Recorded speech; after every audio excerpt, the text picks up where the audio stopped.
Shalom guys, thank you ya udah join di ibadah online and teens hari ini. Selamat datang buat kamu yang baru ikut ibadah online bersama kami. Dan jangan lupa ya, minggu depan ikutan lagi ibadah online di jam yang sama.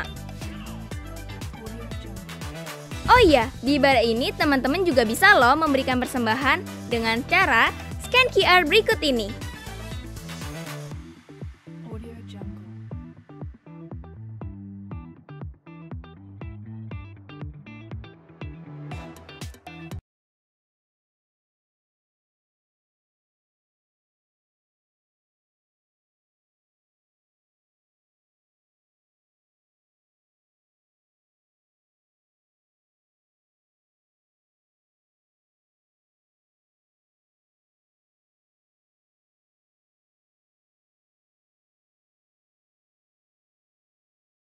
Mulai ibadah, mari kita berdoa.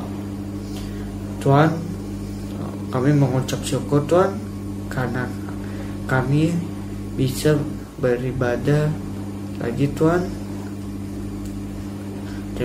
Tolong Tuhan, khotbah yang kami dengar, tolong khotbah ini Tuhan supaya bisa kami pahami dan kami ingat. Tuhan, tolong juga para WL, singer, dan pemusik dan tolong supaya mereka bisa memuliakan nama-Mu Tuhan. Tuhan, kita akan memulai ibadahmu Tuhan. Kita akan mendengar khotbah Tuhan.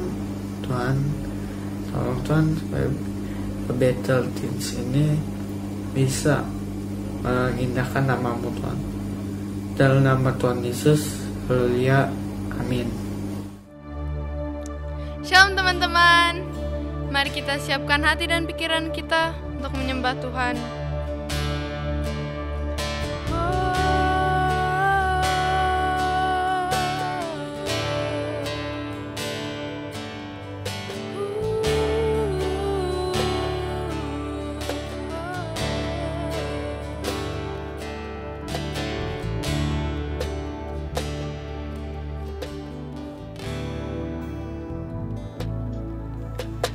Rohmu yang hidup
Shalom teman-teman, selamat datang kembali di ibadah online Battle Teens.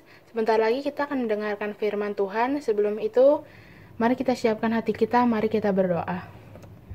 Puji dan syukur kami panjatkan Tuhan, karena Engkau telah mengumpulkan kami semua dengan keadaan yang baik dan sehat Tuhan. Kami percaya walaupun hanya secara online, Engkau selalu melindungi dan menyertai kami dimanapun kami berada Tuhan.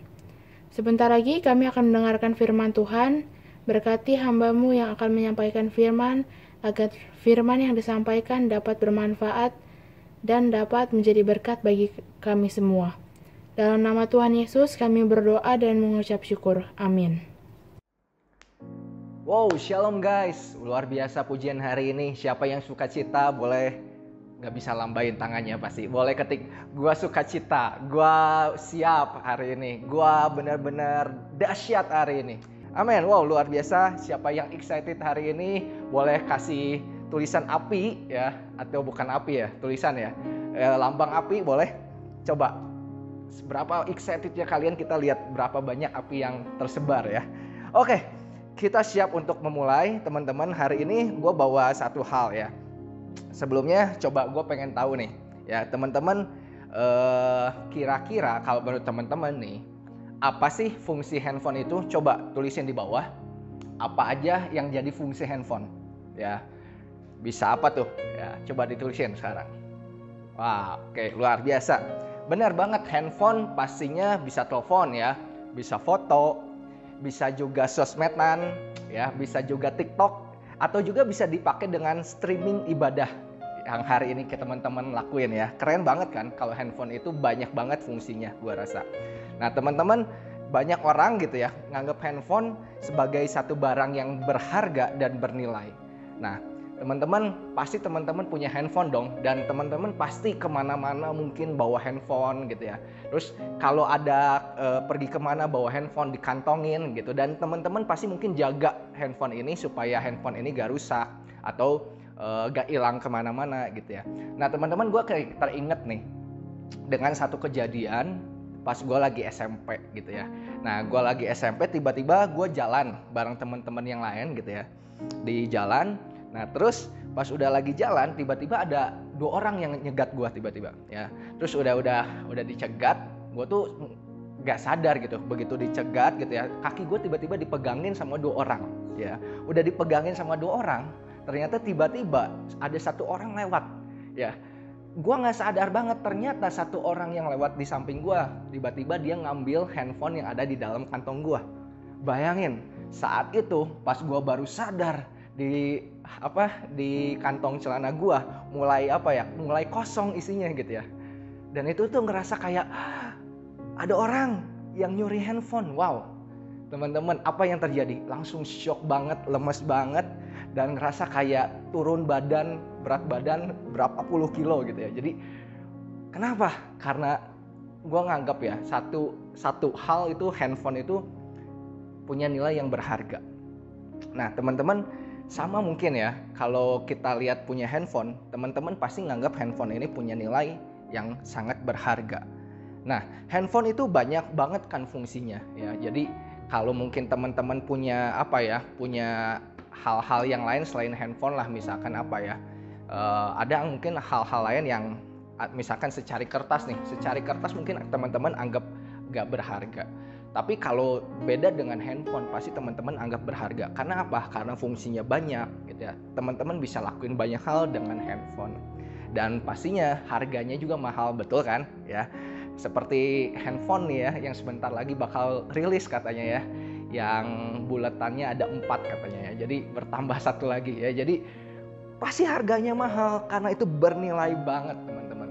Ya, ketika kita lihat satu barang itu bernilai, kita bakal jaga barang itu dengan sebaik mungkin. Nah tapi teman-teman ya, coba kalau misalkan saat ini gue beli handphone nih teman-teman ya. Gue beli handphone, tapi gue pakai handphone ini buat apa? Buat jadi tatakan gelas. Nah, gue pakai beli handphone buat jadi tatakan gelas teman-teman. Kira-kira coba tulis ya, apa tanggapan kalian kalau gue cuma beli handphone terus dipakai tatakan gelas? Apa coba? tanggapan kalian? Ya. Dan pastinya gue yakin antara kalian nyinyir gitu ya, mungkin ngapain handphone beli mahal-mahal cuman dipakai jadi tatakan gelas, atau sombong lu ya beli handphone buat jadi tatakan gelas. Tapi teman-teman, kalau gue pakai handphone ini jadi tatakan gelas, sama aja handphone ini jadi gak berarti karena gak dipakai sesuai fungsinya. Setuju gak teman-teman? Kalau handphone ini dipakai cuma buat tatakan gelas, jadi handphone ini fungsinya tuh gak pada fungsi yang sesuainya, yang pada umumnya gitu teman-teman.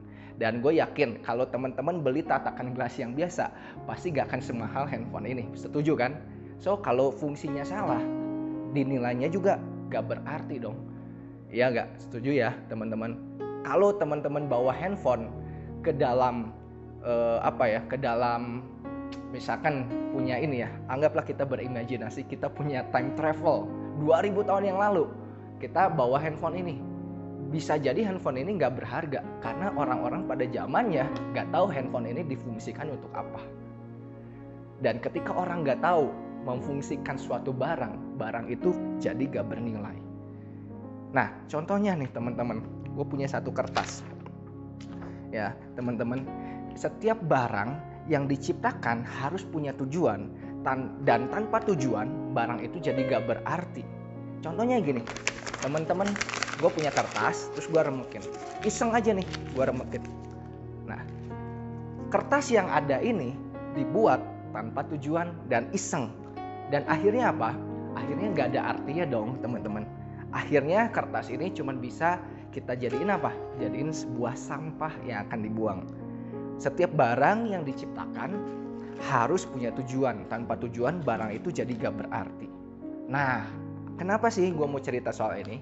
Teman-teman, ternyata sama seperti hidup kita. Kalau hidup kita diciptakan tanpa tujuan, sama aja hidup kita jadi gak berarti. Nah, hari ini gue mau cerita satu hal tentang hidup yang berarti. Hari ini tema kita tentang hidup yang gak berarti lagi, hidup yang berarti. Coba tulis hidup yang berarti. Amin. Coba tulis hidup yang gak berarti. Ya. Nah, gue mau kutip satu quotes dari Rick Warren. Dia bilang kayak gini. Without purpose, life is a motion without meaning, activity without direction, and events without reason. Tanpa tujuan, semua yang kita lakuin jadi gak berarti, dangkal dan gak jelas artinya. Without purpose, tanpa tujuan teman-teman, kehidupan cuman seperti gerakan tanpa arti, cuman seperti aktivitas tanpa tujuan, dan kegiatan-kegiatan tanpa alasan. Dan semuanya itu jadi gak berarti teman-teman. Nah, kenapa sih teman-teman kalau lihat ya zaman sekarang banyak loh orang-orang makin lama makin banyak yang bunuh diri. Kenapa sih bunuh diri? Karena merasa hidupnya ternyata tuh udah gak bernilai lagi, gak berarti lagi. Karena apa? Karena orang ninggalin dia, gak ada yang peduliin, diputusin pacar mungkin, gagal naik kelas, atau gagal juara mungkin, atau karena dia menilai dirinya udah gak berarti teman-teman. Nah, gue kutip lagi ada quotes dari Rick Warren bilang kayak gini, knowing purpose gives meaning in your life. Mengetahui tujuan akan memberikan arti di dalam kehidupan kita. Teman-teman, kita perlu tahu tujuan hidup kita sehingga kita bisa jadi hidup yang berarti. Kita bisa menjalani hidup yang berarti dengan cara kita mengetahui tujuan apa yang sesuai dengan hidup kita. Gimana sih caranya tahu teman-teman tujuan hidup kita? Teman-teman, sama seperti handphone yang tadi ya. Kita balik lagi ke handphone.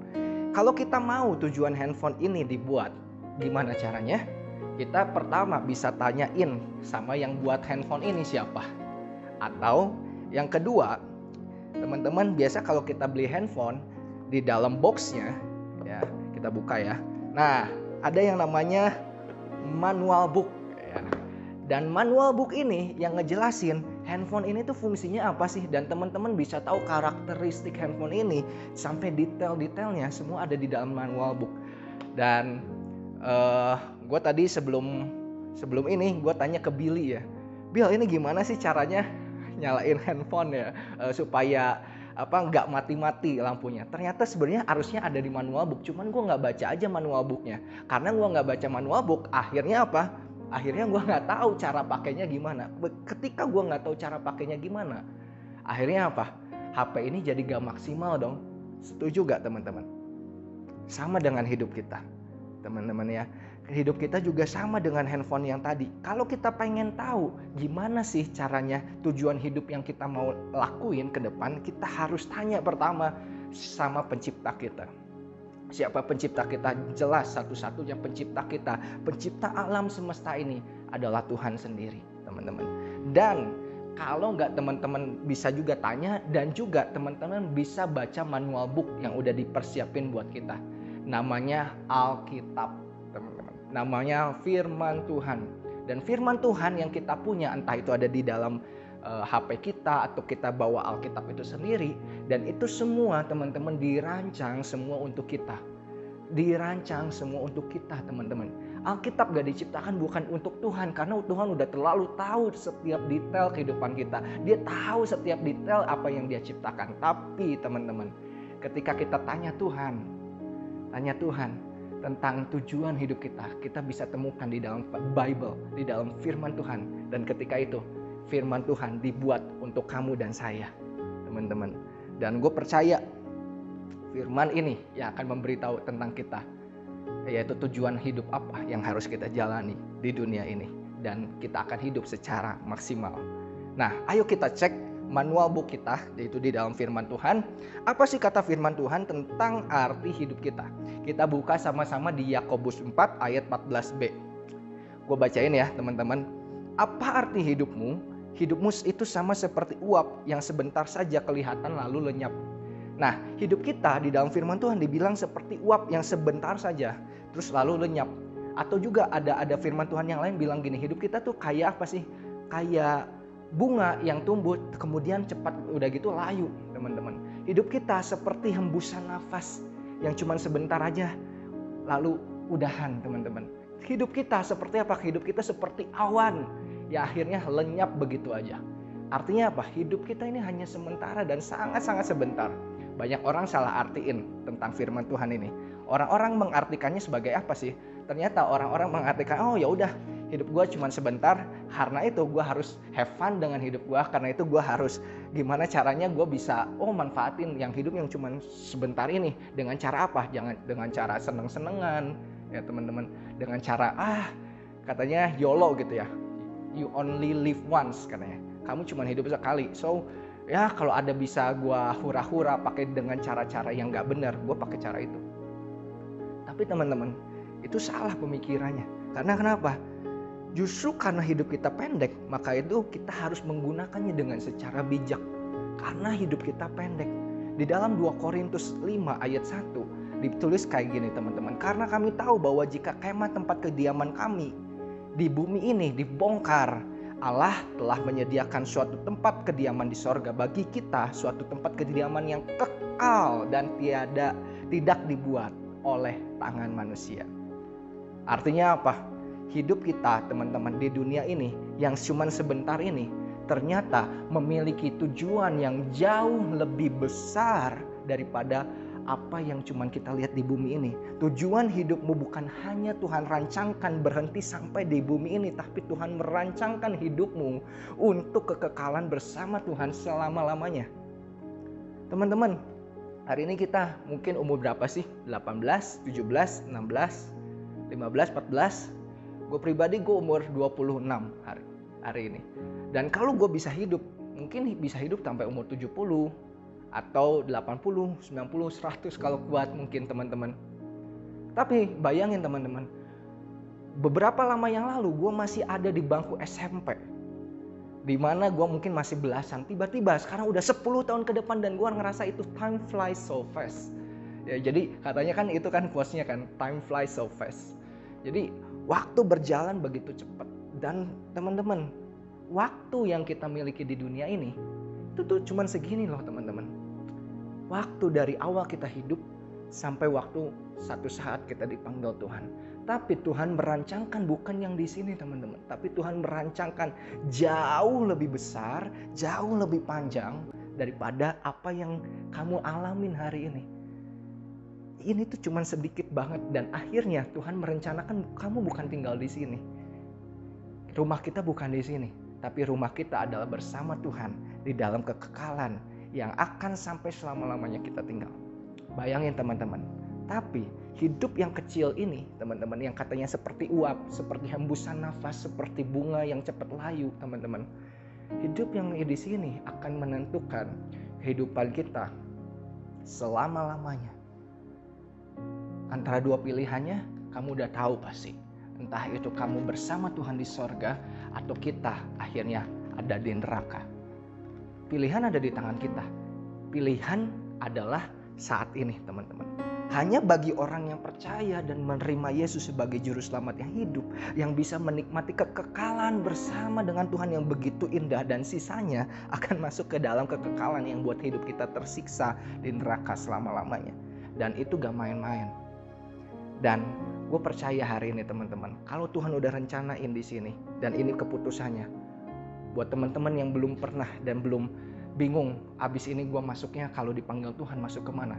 Gue mau undang teman-teman semua hari ini.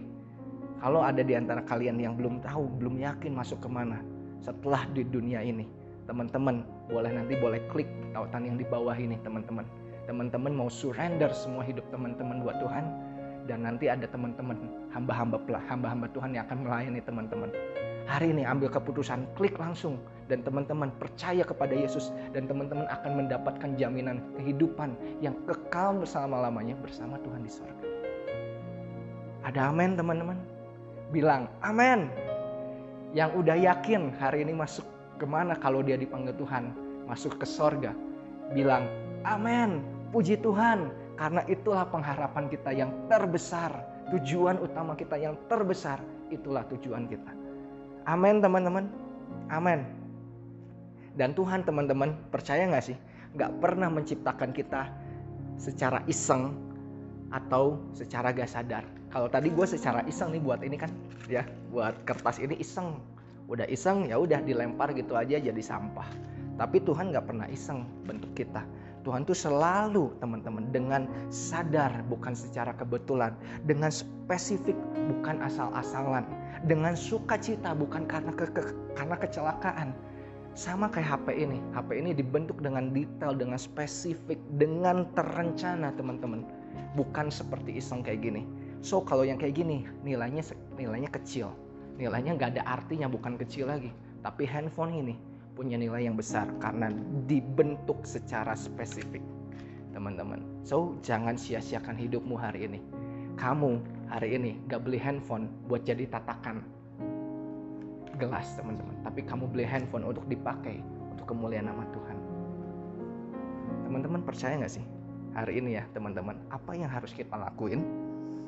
So apa yang harus kita lakuin untuk menjalani tujuan Tuhan dalam hidup kita? Apa kata firman-Nya?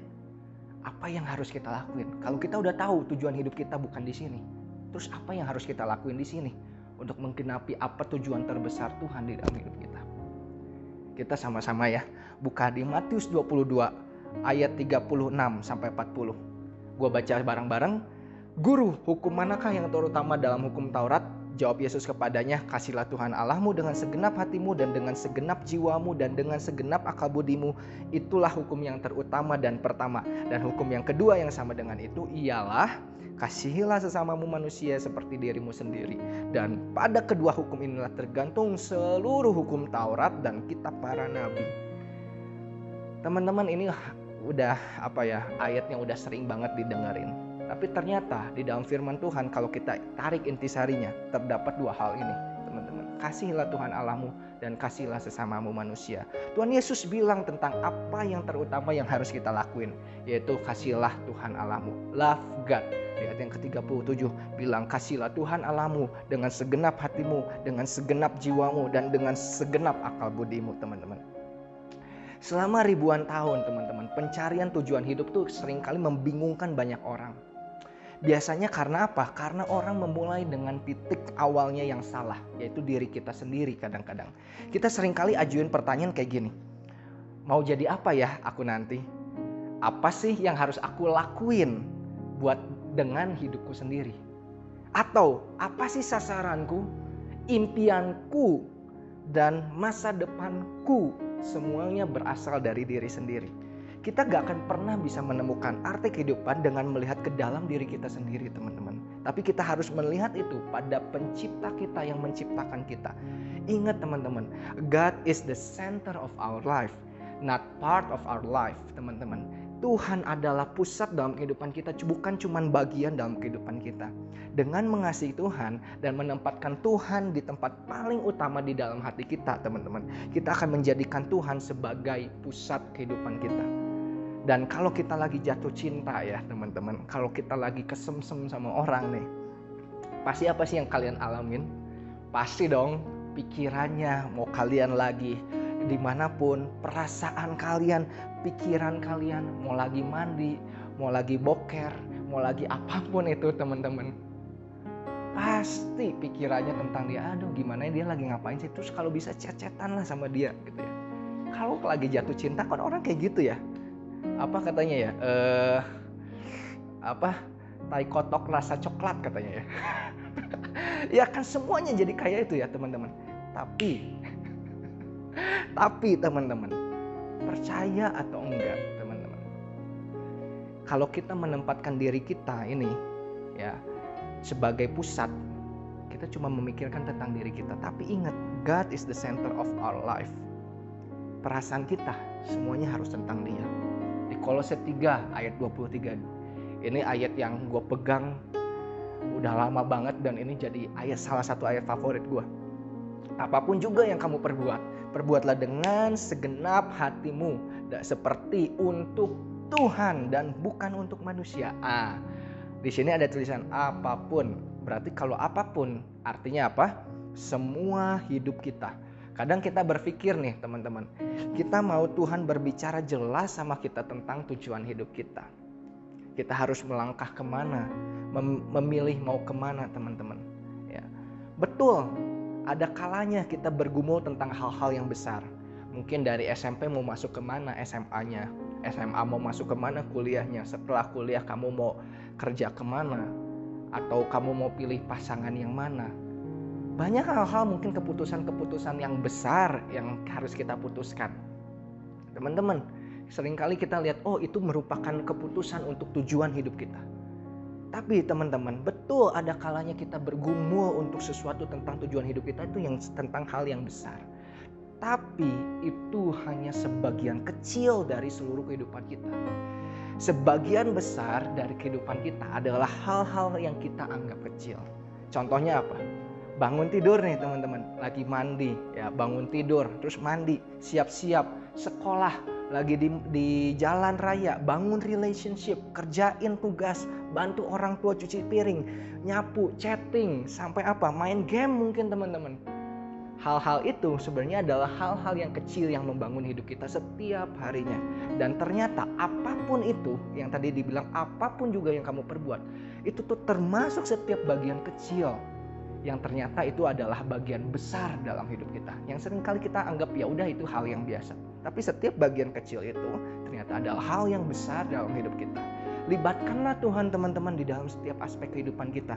Karena apa? Kita anggaplah Tuhan itu adalah sahabat kita. Kalau kita menganggap Tuhan adalah the center of our life, berarti setiap keputusan kehidupan kita dari hal yang kecil-kecil banget tuh teman-teman, itu kita harus libatin Tuhan.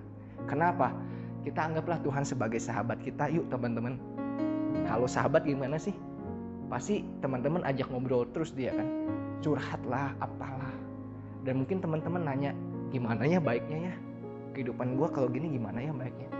Teman-teman, ketika kita melibatkan Tuhan, ketika kita lagi mandi mungkin kita ngobrol sama Tuhan, ketika kita lagi pelajaran online mungkin teman-teman boleh share sama Tuhan, Tuhan saya lagi online nih, lagi pelajaran, aduh Tuhan tolong bantu saya nih di online. Teman-teman ayo kita ngobrol sama Tuhan seperti layaknya sahabat kita dan Bapa kita. perbuatlah teman-teman. Kalau kita mau kehidupan kita yang kecil-kecil itu bagi Tuhan, perbuatlah yang Tuhan suka supaya hidup kita jadi penyembahan buat Tuhan. Berarti apa teman-teman? Kalau kita melakukan apa yang Tuhan suka, berarti kita akan lakuin yang terbaik teman-teman. Lakuin hal yang benar teman-teman. Kalau orang lain nyontek, kita gak mau nyontek. Kalau orang lain disuruh bolos, kita gak mau bolos. Kalau orang lain mungkin teman-teman suruh ngelawan guru atau ngelawan orang tua, kita gak mau ngelawan guru atau ngelawan orang tua. Teman-teman, apa yang Tuhan suka mari kita perbuat. Banyak orang hari ini ya teman-teman ngejar yang namanya harta, kedudukan, dan mahkota, semua mahkota di dalam dunia ini. Tapi yang gagal dimengerti ternyata ya, orang itu tuh suatu saat semua pencapaian kita akhirnya akan lewat teman-teman. Apa yang kita akan kejar di dunia ini, semua pencapaian akhirnya akan lewat. Catatan jadi rusak, reputasi memudar, pujian akan dilupakan juga teman-teman. Seperti halnya ada seorang namanya James Dobson. Dia adalah satu hamba Tuhan yang salah satu yang paling berpengaruh di Amerika. Dia bilang kayak gini teman-teman. Suatu saat dia punya satu sasaran di dalam sekolahnya, yaitu dia pengen jadi juara tenis ya. Dan dia pengen jadi juara tenis di dalam sekolahnya. Akhirnya juara nggak? Juara teman-teman. Dan bahkan pialanya ditaruh di lemari sekolah. Dan saat itu pas dia lagi juara tenis dan angkat piala itu, terus dikasih lihat di lemari sekolah, apa yang dia rasakan? Bangga bangga banget benar-benar. Mungkin teman-teman pernah ngelakuin hal yang sama ya, menang basket mungkin, menang lomba ini, menang lomba itu, teman-teman. Mungkin teman-teman pernah ngerasain itu. Tapi ternyata bertahun-tahun kemudian teman-teman ada seseorang yang ngirim piala itu ke si James Dobson ini. Terus dia bilang, piala ini saya temuin di mana? Di tong sampah di dekat sekolahnya. Pas lagi sekolahnya itu lagi direnov. Dari situ James Dobson bilang kayak gini, pada saatnya semua piala akan dibuang orang lain. Semua piala yang kamu dapetin mungkin akan dibuang orang lain. All trophies will be trash. Semua piala, semua yang penghargaan akan menjadi sampah. Sama seperti kertas tadi teman-teman.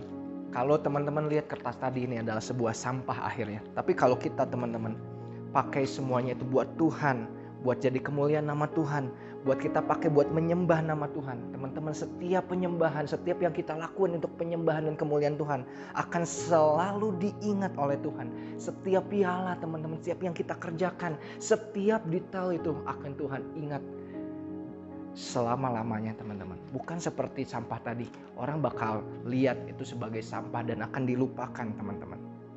Tapi ketika kita mau memuji dan memuliakan Tuhan lewat hidup kita, so trash become worship.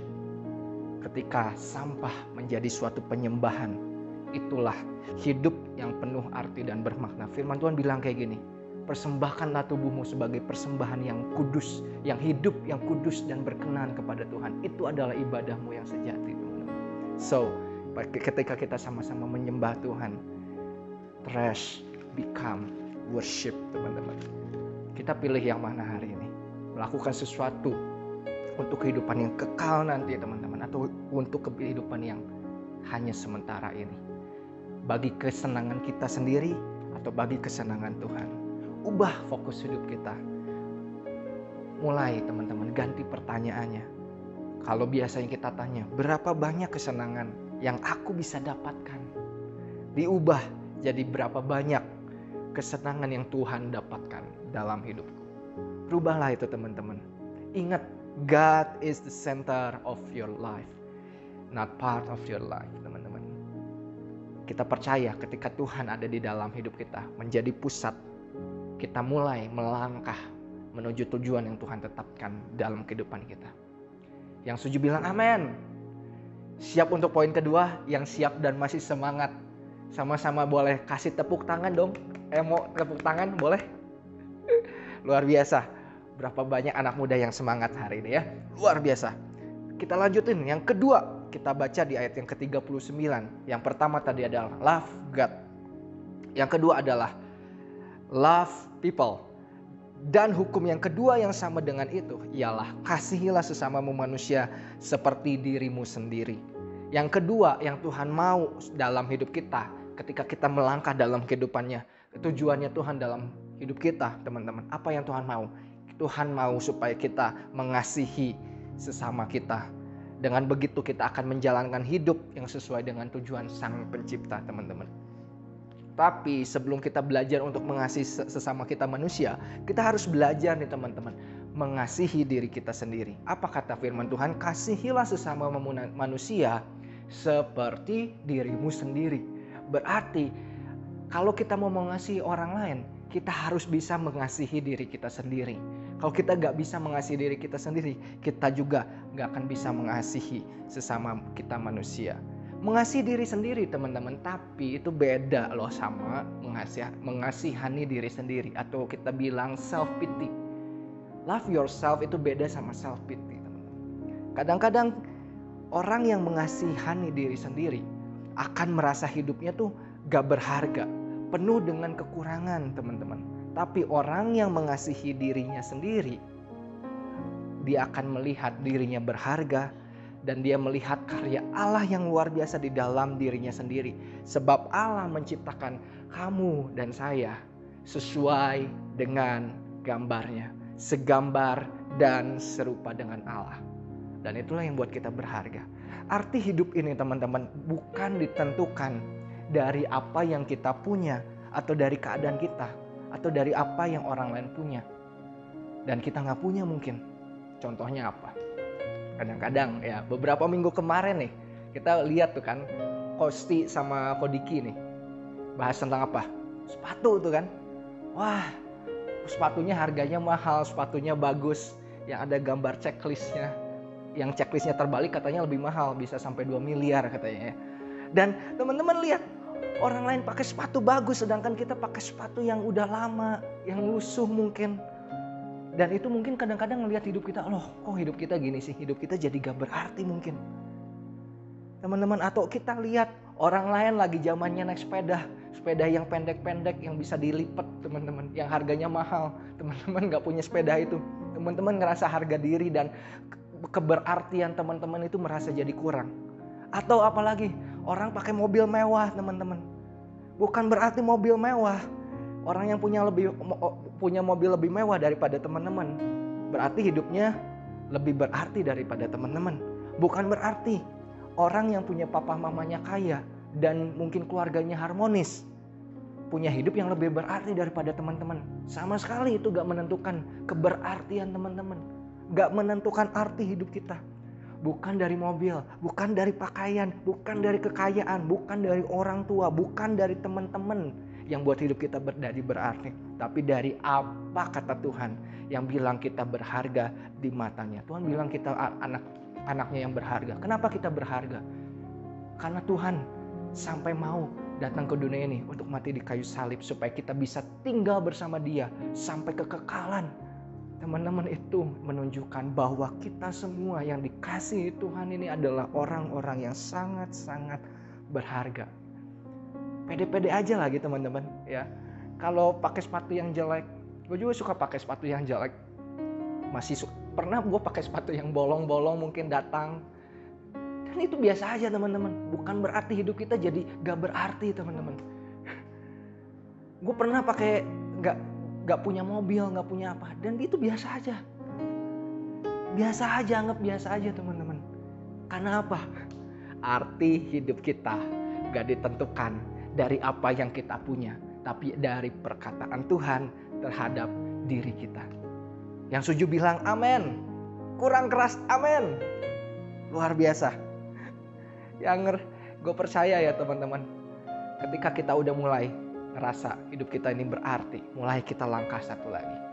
Dan kita percaya ketika kita udah mulai ngelihat hidup kita ini berarti, karena kita tahu Tuhan yang bilang hidup kita berarti dan berharga.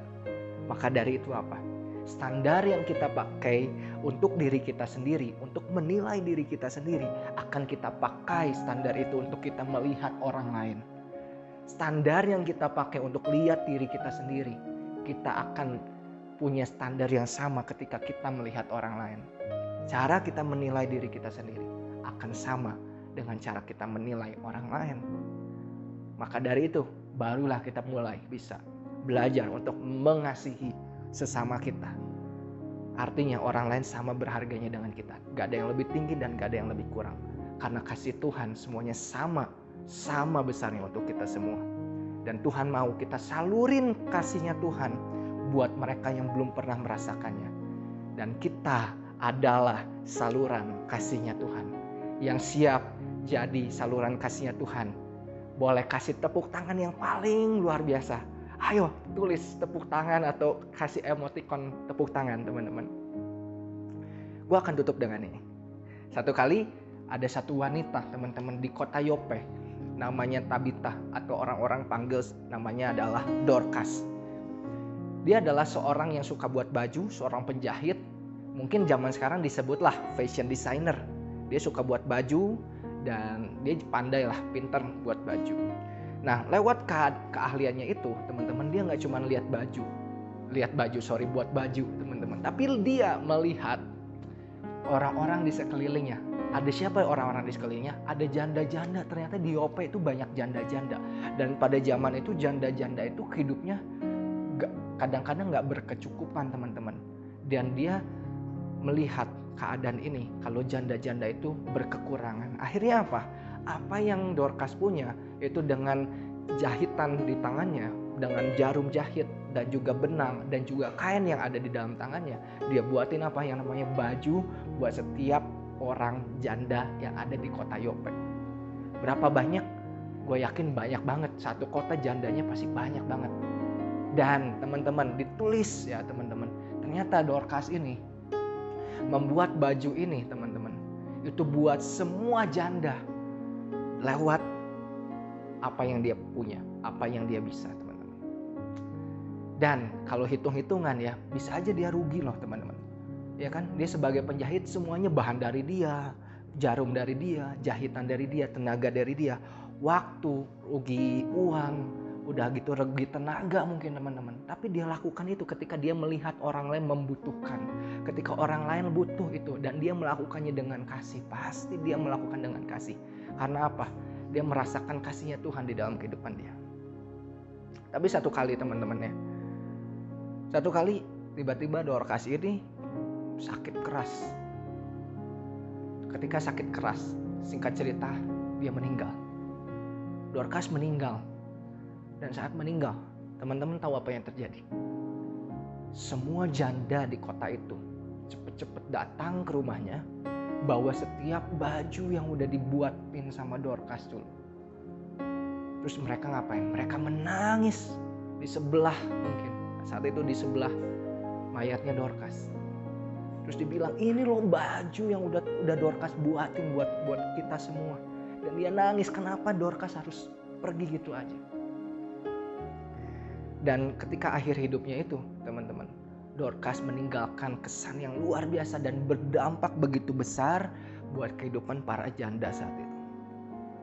Dan teman-teman percaya gak sih teman-teman? Ketika itu akhirnya ada siapa? Ada Petrus teman-teman di sana. Petrus datang dan akhirnya singkat cerita Petrus membangkitkan Dorcas dari antara orang mati. Sukacita besar di dalam kota itu karena seorang yang meninggal, apalagi sebaik Dorcas, dibangkitkan kembali. Dan banyak orang melalui kasih yang dilakuin Dorcas sama orang janda-janda, mereka jadi percaya sama Tuhan. Teman-teman, coba renungin saat ini. Apa yang udah kita kerjain selama hidup kita? Mari kita renungin ya teman-teman. Kalau saat ini, besok kita dipanggil Tuhan, apa yang akan kamu tinggalkan kesan buat orang-orang di sekelilingmu? Apakah orang-orang akan bersuka cita karena kamu gak ada?